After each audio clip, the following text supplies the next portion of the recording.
अस्सलामुअलैकुम फ्रेंड्स, कैसे हो सब। मैं हूं आपका होस्ट इरफान अली और आप देख रहे हैं मेरा YouTube channel VFD and repairing lab. तो फ्रेंड्स, आज मैं आपको VFD की रिपेयरिंग के बारे में बताऊंगा कि उसको रिपेयरिंग करने का क्या हल है, यानी कि कैसे रिपेयर कर सकते हैं आप स्टेप बाय स्टेप। तो इसमें कुछ सवाल भी होंगे और कुछ जवाब भी होंगे। तो सबसे पहले आपको जानना ये ज़रूरी है कि VFD का मतलब क्या है, यानी मीनिंग क्या है, VFD वर्किंग कैसे करता है।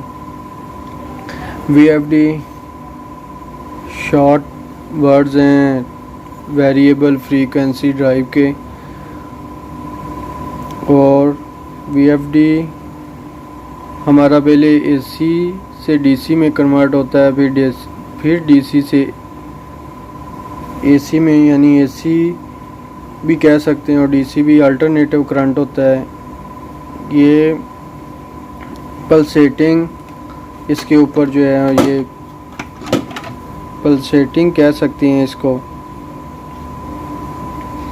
ना ये प्योर DC होता है, ना ये प्योर AC होता है। तो सबसे पहले इसको जो मिलती है AC, सिंगल फेस भी होते हैं VFD और 3 फेस भी VFD होते हैं हमारे। तो ये सब जानने के लिए सबसे पहले फ्रेंड्स मेरी आपसे रिक्वेस्ट है कि अगर आप मेरे चैनल पर नए आए हैं तो मेरे चैनल को जल्दी से सब्सक्राइब कर दें, बेल आइकन को प्रेस कर दें, ताकि कोई भी नई वीडियो अपडेट करूं उसका नोटिफिकेशन जो है आपको वो मिल सके और आप वीडियो को देख सकें। सबसे पहले ले लें इसकी इनपुट सप्लाई AC 3 फेस या 2 सिंगल फेस। अगर 3 फेस तो कुछ दोस्तों का सवाल होता है कि हमारा VFD जो है वो ऑन नहीं हो रहा, तो सर इसको कैसे चेक कर सकते हैं। सबसे तो पहले आपकी इनपुट जो 3 फेस सप्लाई आ रही है वो ओके होनी चाहिए, यानी वो मल्टीमीटर से चेक कर लें कि आपकी इनपुट सप्लाई आ रही है। उसके बाद अगर तो आपका ये कंबाइन IGBT लगा हुआ है तो इस IGBT की डायग्राम जो है PDF में निकाल लें, डाउनलोड कर लें और देखें कि अपने IGBT पे जो है वो DC सप्लाई कहाँ पे आ रही है। ये जो IGBT लगा हुआ है इसके यहाँ पे है।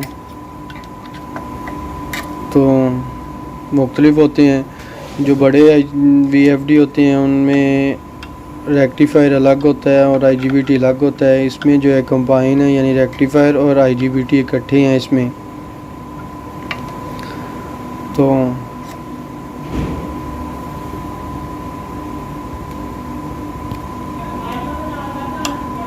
DC सप्लाई तक आपने ओके कर लेना है कि DC सप्लाई यानी आपकी रेक्टिफायर की आउट पॉजिटिव और नेगेटिव आ रही है। उसके बाद सेफ्टियाँ लगी होती हैं, रेजिस्टेंस लगी होती है, ये भी रेजिस्टेंस है, ये भी रेजिस्टेंस है। उसके बाद आप कैपेसिटर की जहाँ पे पॉजिटिव और नेगेटिव है यहाँ पे भी DC सप्लाई को चेक कर सकते हैं कि आपकी जो DC सप्लाई बन रही है। इसके बाद यहाँ भी चेक कर सकते हैं, ये N और V लिखा हुआ है। अगर यहाँ तक आपकी DC सप्लाई ओके है तो किसी न किसी रेजिस्टेंस के थ्रू जो है आपकी DC सप्लाई पास हो रही होगी। तो आपने रेजिस्टेंस को मल्टीमीटर से चेक कर लेना है कि आपकी रेजिस्टेंस जो है वो ठीक है, मेगा में तो नहीं चली गई। अगर आपकी रेजिस्टेंस मेगा में चली जाए तो फिर भी आपकी जो है वो DC सप्लाई ब्रेक हो जाती है, जिसकी वजह से आपका VFD जो है वो ऑन नहीं हो पाता। उसके बाद ये एक लगी हुई है रिले के पॉइंटों में से भी DC सप्लाई गुजरती है और रिले को 24 वोल्ट आते हैं। 24 वोल्ट के लिए जैसा जिस कंपनी का भी VFD हो उसके लिए एक कपलर लगा होता है, जो कपलर के ज़रिए जो है वो आपकी ट्रांजिस्टर लगा होता है और एक कपलर लगा होता है जिसके ज़रिए जो है आपकी रिले को 24 वोल्ट आती है और रिले आपकी जो है वो लग जाती है। लगने की बाद जो है आपका जो DC सप्लाई है वो पास होना शुरू हो जाता है। ये भी एक इशू हो सकता है, रेजिस्टेंस का भी इशू हो सकता है। अगर आपका ये सारा कुछ ओके है तो आपके सीपीयू को 24 वोल्ट सप्लाई जाती है, 24 वोल्ट सप्लाई जाती है आपके सीपीयू को, और सीपीयू में से 24 वोल्ट जो है वो ये कपलर के ज़रिए गुजर के रिले को मिलती है। ये भी आप चीज़ चेक कर सकते हैं कि अगर आपकी सीपीयू ऑन है तो सीपीयू के बाद सीपीयू 24 वोल्ट सप्लाई जो यहाँ पे दे रहा है। इसके बाद ये कॉइल लगी यानी चॉपर लगा हुआ है, चॉपर के इर्द गिर्द जो डायोड लगे होते हैं, डायोड का भी बहुत कमाल। ये अगर डायोड आपका एक भी शॉर्ट हो जाए तो इसकी वजह से आपका जो VFD है वो ऑन नहीं होता।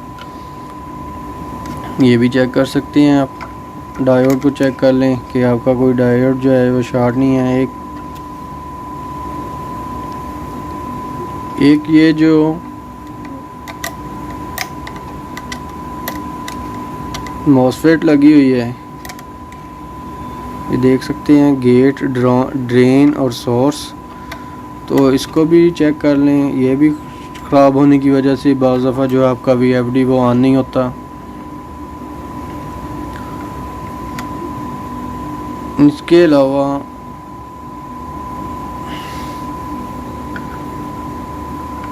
सीटियाँ लगी हुई हैं। सीटियाँ जो हैं ये लगी होती हैं करंट मेजरिंग के लिए, यानी कि करंट को मेयर करती हैं।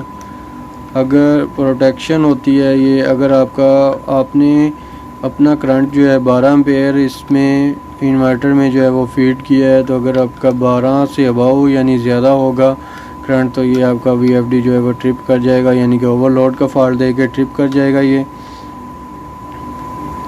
तो ये ऑप्टो कपलर लगे हुए हैं, ये गेटों के ऊपर लगे हुए हैं, यानी कि IGBT के जो गेट हैं उसके ऊपर हैं। ये ऑप्टो कपलर मैंने चेक करने का तरीका पिछली वीडियोस में बताया है, उसका मैं लिंक भी डिस्क्रिप्शन में दे दूंगा, आप लिंक से भी देख सकते हैं। तो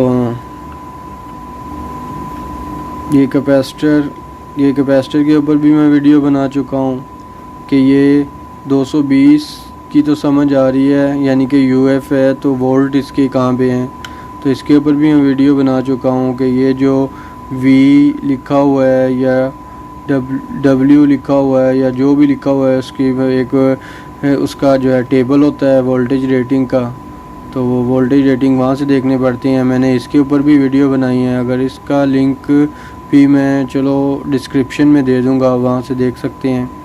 वैसे तो वीडियो मेरी अपलोड है इनके ऊपर भी।